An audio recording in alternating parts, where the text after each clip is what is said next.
E aí, pessoal, prontos para mergulhar direto no assunto? Bem-vindos a mais um Guia Visual. O nosso objetivo hoje, turma, é agir como um bisturi cirúrgico. Vamos direto ao ponto sem qualquer enrolação. A ideia é enfrentar e conquistar de vez as armadilhas mais confusas das provas de direito penal. Nós vamos dominar, juntos, os artigos 14, 15 e 16 do Código Penal. Chegou a hora de desvendar a lógica purinha que existe por trás de cada ação num cenário de crime. O nosso roteiro de hoje é simples, lógico e direto. 1. Tentativa, que é a interrupção. 2. Desistência e arrependimento, a famosa escolha interna. 3. Arrependimento posterior, que já é o cenário do pós-crime. 4. Um quadro comparativo matador. E para fechar, 5. Nossas perguntas de fixação. Entender esse fluxo cronológico é o que vai travar esses conceitos na sua cabeça para sempre. Então, bora lá para a parte 1. Tentativa, a interrupção, que está lá no artigo 14, inciso 2.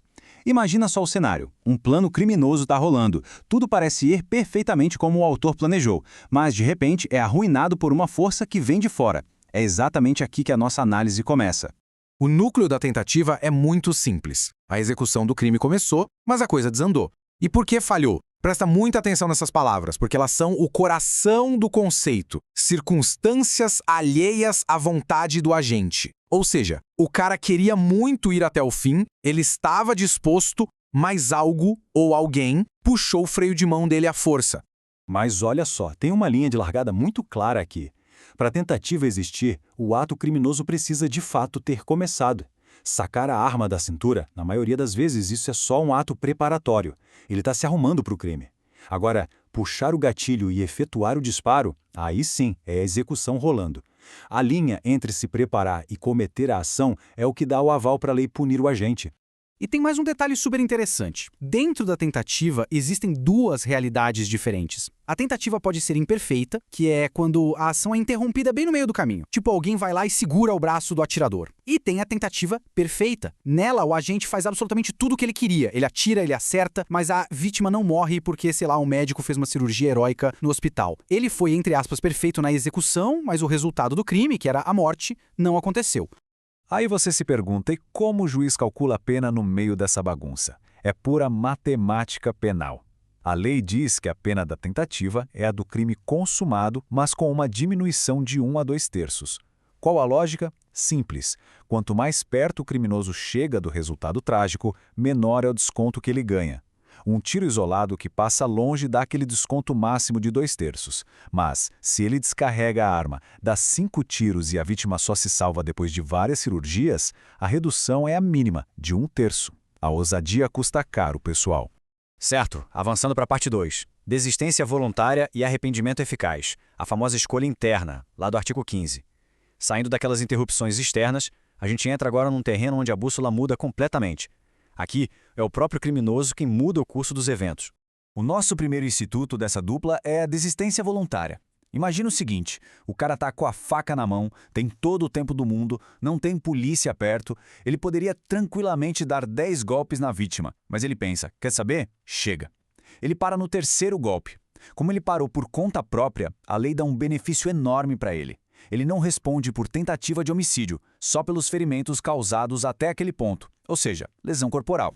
Agora, turma, atenção máxima na tela. Essa frase é uma das maiores armadilhas de prova de todos os tempos. A lei exige voluntariedade, não espontaneidade. Traduzindo para o português claro, o cara não precisa ter tido uma crise de consciência e parado porque virou um anjo. Se ele parou porque ficou com medo do inferno, porque sentiu pena ou porque o comparsa do lado falou «cara, sujou, larga isso», não importa. Desde que a escolha final de baixar a arma tenha sido do próprio autor, é voluntário e a regra se aplica. Em contraste direto com a desistência, a gente tem o arrependimento eficaz. Aqui a execução já acabou. Ele deu todos os golpes que planejou. Mas aí, imediatamente depois, bate aquele desespero, o cara pega a vítima, joga dentro do carro, voa para o pronto-socorro e os médicos salvam a pessoa graças a esse socorro rápido que ele prestou. Repara que ele fez tudo o que queria, mas impediu o resultado de acontecer. Para não sobrar nenhuma dúvida na sua cabeça, vamos colocar os dois lado a lado. Na desistência voluntária, a pessoa simplesmente puxa o freio de mão no meio da ação, para antes de terminar. Já no arrependimento eficaz, o sujeito vai até o fim dos atos executórios, mas ele corre atrás do prejuízo para garantir que a tragédia não aconteça. Um para, o outro salva. E chegamos na regra de ouro para não cair em pegadinha. A diferença entre a tentativa e o artigo 15. Quem foi que parou a brincadeira? Na tentativa, o agente queria continuar, mas uma barreira de fora, tipo a sirene da polícia, apareceu e travou tudo. No artigo 15, foi ele mesmo que, lá dentro da cabeça dele, decidiu dizer não. Descobrir de onde veio esse freio é o que vai garantir a sua aprovação. Muito bem, parte 3. Arrependimento posterior. Agora estamos falando do pós-crime, lá no artigo 16. Vamos mover a nossa linha do tempo lá para frente. Aqui a gente lida com a situação onde o crime já se consumou perfeitamente. O estrago já está feito. Exatamente porque o crime já acabou. A lei é muito mais chata para dar qualquer benefício. Tem uma listinha de exigências. A principal delas: o crime tem que ter sido sem violência ou grave ameaça. Um roubo com arma? Esquece, não tem direito. Um furto simples? Opa, aí sim.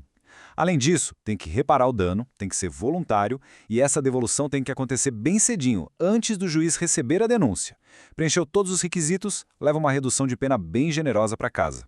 Chegamos na nossa parte 4, o quadro comparativo, o seu guia definitivo. É aqui que a gente junta todas essas peças do quebra-cabeça e organiza as ideias para não esquecer nunca mais. Esse quadro aqui resolve 99% dos seus problemas práticos. Tudo depende da linha do tempo.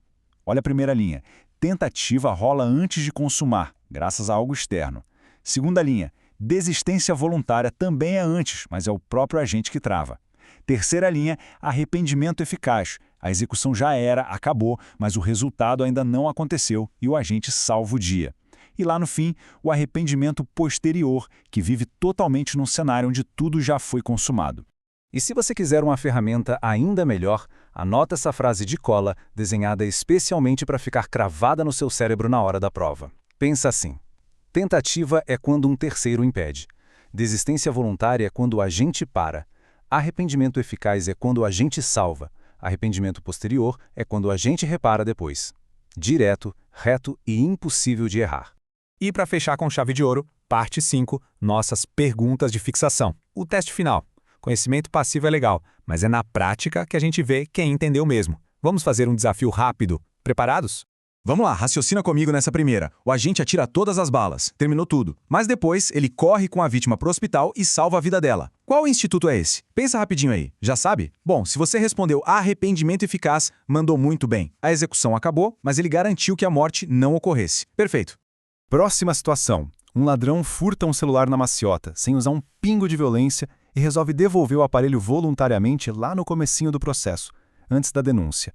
O que é isso? Pensa na linha do tempo, acertou quem falou arrependimento posterior. O crime estava perfeitamente consumado, mas a devolução rápida e sem violência garantiu o desconto lá do artigo 16. Última questão, e olha, essa é a clássica pegadinha para derrubar candidato desatento. Alguém tá lá enchendo o outro de soco e do nada para. E ele só para porque um estranho na rua grita polícia. Isso é desistência voluntária ou é tentativa? Qual é o seu palpite? Se você disse tentativa, parabéns, é isso aí. O grito operou como uma força externa gigantesca. O cara só parou pelo medo de ser preso na hora e não porque ele internamente decidiu parar. E galera, olha que coisa mais louca. Um simples eco na rua, um fator minúsculo, muda completamente a tese de defesa e o futuro de alguém no tribunal. É fascinante perceber como o direito penal é meticuloso. Muito obrigado por acompanharem esse nosso guia visual de hoje. Continuem com foco total e a gente se vê na próxima explicação.